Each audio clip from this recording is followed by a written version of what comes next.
A corrupt government cannot liberate the people.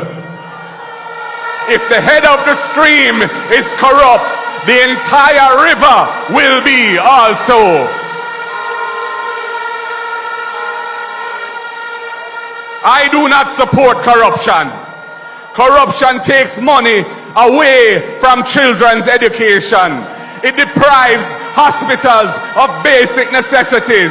It means that roads are not fixed. Corruption deepens inequality. It siphons off taxpayers' money to make a few cronies richer with the political connections instead of benefiting the people. This government has been doing everything it can to weaken and undermine the Integrity Commission, which is an institution that I designed as Minister of Justice and brought the legislation to Parliament to fight corruption in this country. I have said it before and I will tell you again, Jamaica cannot move forward without a government built on integrity that embraces principles of good governance in this country. A blessed good day to you, my wisdom warriors. Wagwan, wagwan. I hope you guys are in good spirit, my people. Me say me have a piece of bangarang for Japan Uno. But before me get in at the bangarang, take a listen to this. Prime Minister and Holness, you know shame. You know say the artists them are help build back the people them. See? Mark Golin, you and your team you have to big one up. Because if you can't put on 20 yard all-stop, while Andrew Holness to keep 20 yard press conference. You have to big up your Mark Golin. I tell them long time say you're the real G, you're the real man from Jamaica kind of Mark Golin. Yeah.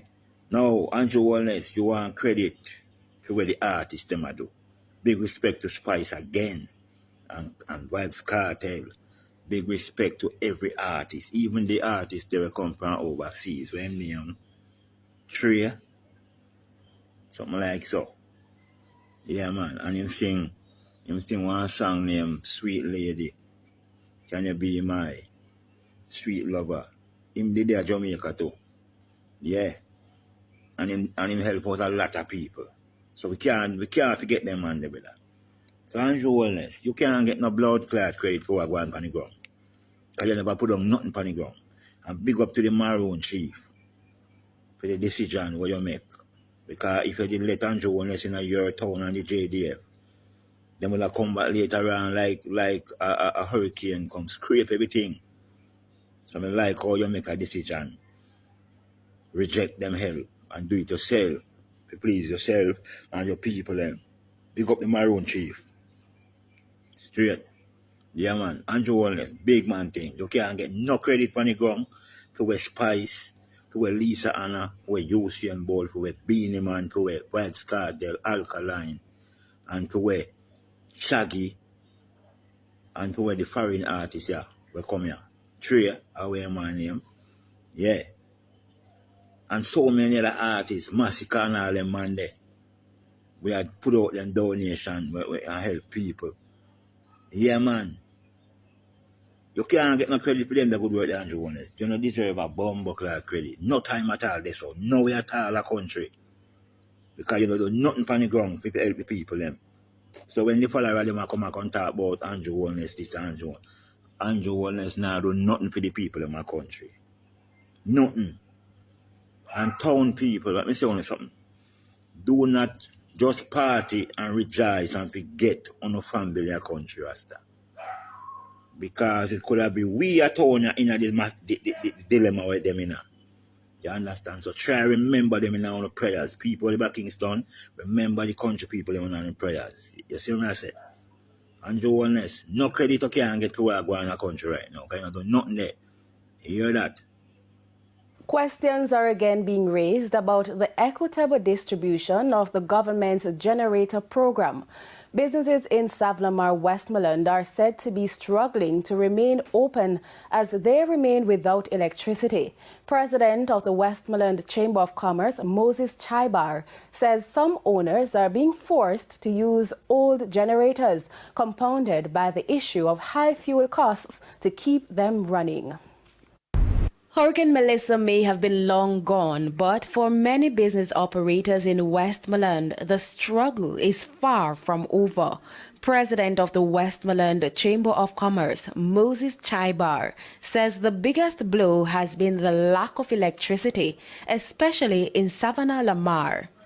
And it has been pretty rough for the business community, especially as it relates to power, because as you know, JPS, they are still working and not many areas have been restored. We understand that the Negril area would have gotten back power, but down here in the Savannah Lamar area, not many persons would have gotten power as this.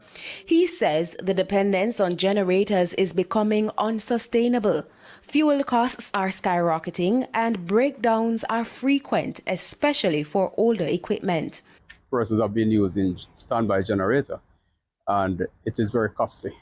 Cost of diesel, the cost of gasoline is very, very high, and it is really affecting the profitability of businesses and sustainability.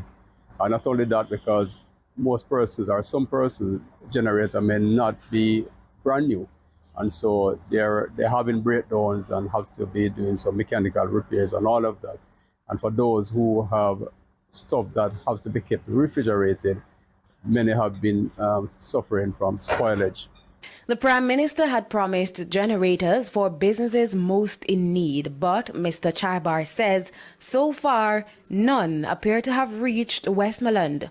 Especially the smaller type businesses, if they were in a position, if they're receiving generators from the government, whether it's on loan or a gift, whichever way it comes, it will make a big difference, because there's still a lot of smaller type businesses who really don't have a generator, and because of that, they have not been able to restart their businesses. And while power has returned to Savannah Lamar Hospital, Mr. Chaibar says the field hospitals remain offline. Another sign, he argues, that the restoration process is moving too slowly. We understand that it is a big task for JPS, but we believe it's still moving a bit too slow, and we would love to see it happen faster, especially on the main roads. It is very dark, and like I said before, generators are breaking down, and persons really, really want to get the business up and running. And it's not just a business of profitability. When businesses are up and running, people have jobs. People can go back to work. When people go back to work, they can earn money that can help to put food on the table and to rebuild their homes and whatever losses they suffered. Just last month, the government received 200 generators donated by the government of Belgium to support the island's hurricane relief efforts. Last Friday, Minister of Industry and Commerce, Senator is saying, see, they're senior official at Parliament flag for private use of government vehicle. And the clerk must know about it. The clerk must know that that vehicle or those vehicles are property of the government. Who sign off and allow that senior official to be driving up in government vehicle to do personal business? Huh? In addition, Jamaica, I don't know if you all heard an interview where the speaker, Juliet, Holness, did yesterday on Nationwide. And they were asking her some questions. And when they asked her questions concerning the Auditor General report, Juliet Holness says she can't give a response because she's not in Parliament and she's not protected by the law. Why is Juliet so afraid of a lawsuit if what she's doing is the right way? Huh? Are you aware, Jamaica, that a contract where the Parliament sign off on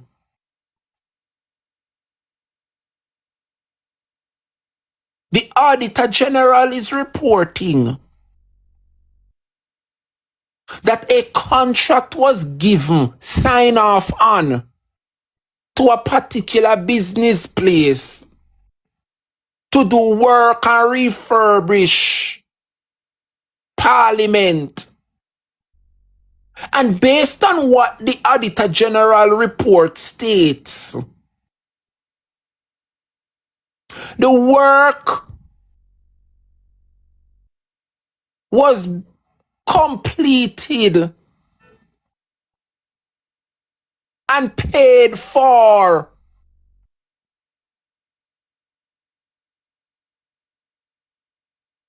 without any proper procurement followed. And I'm getting to understand that this renovation work what them do to the Parliament,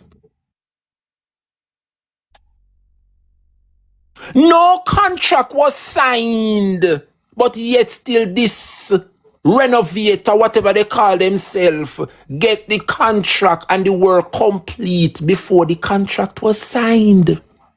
So me want to know a which friend Andrew wife and the clerk of the house have to put them pan work and make them complete work before the contract was signed. We're calling out the clerk of the house. Colleen Law is responsible.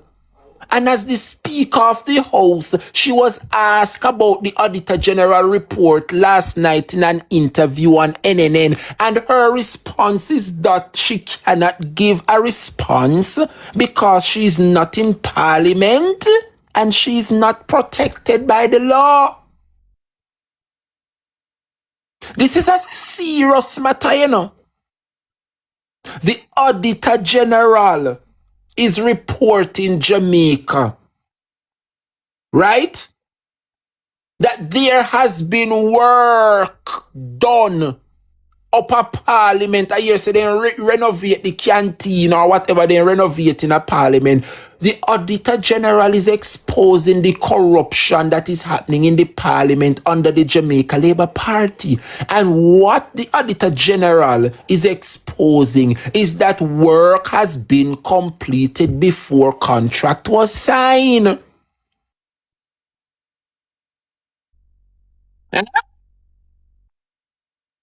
So the question me want to ask, who is catering for the parliamentarians? Because since the Labour Party returned to office, normally Parliament have one chef where they cook and then do them little. But I've been to Parliament 1 or 2 times prior to now. And them have a little canteen where one chef cook, put out the buffet food. Say no, when Parliament they pan break, they can go eat, treat themselves, whatever the case may be. Jamaica Labour Party mash up that, you know. No farmer cooking no go on again for the MP them, you know. It's catering service, you know, Jamaica. Who gave Ribbies those catering contracts? Me want ask the clerk of the house, Miss Colleen Lowe, and the Speaker of the House, who gave Ribbies those catering contracts? And another question Extreme Beauty is asking is who own Ribbies and what is Ribbies' relationship to the Jamaica Labour Party?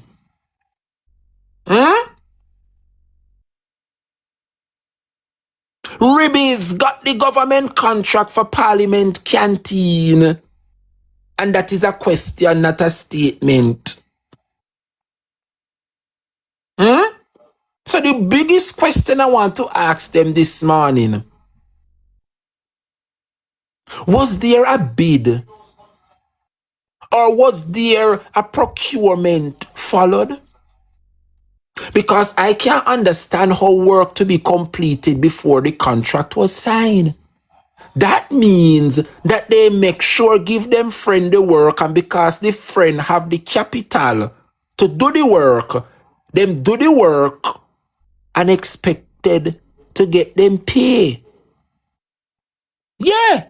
So that mean no procurement process, no bid, no follow, no nothing, you know, no follow, you know, Jamaica. We're asking the clerk of the house to come and speak to the people of this country. The Auditor General report is there, and they need to ask her the questions at a committee meeting. This woman, this little girl, have sunk to an all-time low as the clerk to the Houses of Parliament. Huh? I don't understand Jamaica. Huh? I saw it somewhere, you know, where I think a $24 million the renovation cost, you know. Yes. I don't know where me see it. I've seen it somewhere, but I need to know. Jamaican people want better. Economy coming like stormy weather. Ancestors are turning on them grave. They can tell me how we can do it together. When we look at the future of precipice, we see Jamaica needs the vision of the PNP. People said the bag of promises them can't carry go shop. And the crime rate getting high. I wonder when it go stop, comrades. Jamaican people want better. Economy coming like stormy weather. Ancestors are turning on them grave. We can tell me how The proceeding was brought to you by the People's National. You elect a prime minister, and is a prime minister run the country. It is time we learn to hold our leaders accountable for their actions and stop making excuses for them. Stop making excuses. Otherwise, go elect the people who really run in the country. And I don't want the right stand that stupid argument. Hold the people you elect accountable and stop making excuses for them.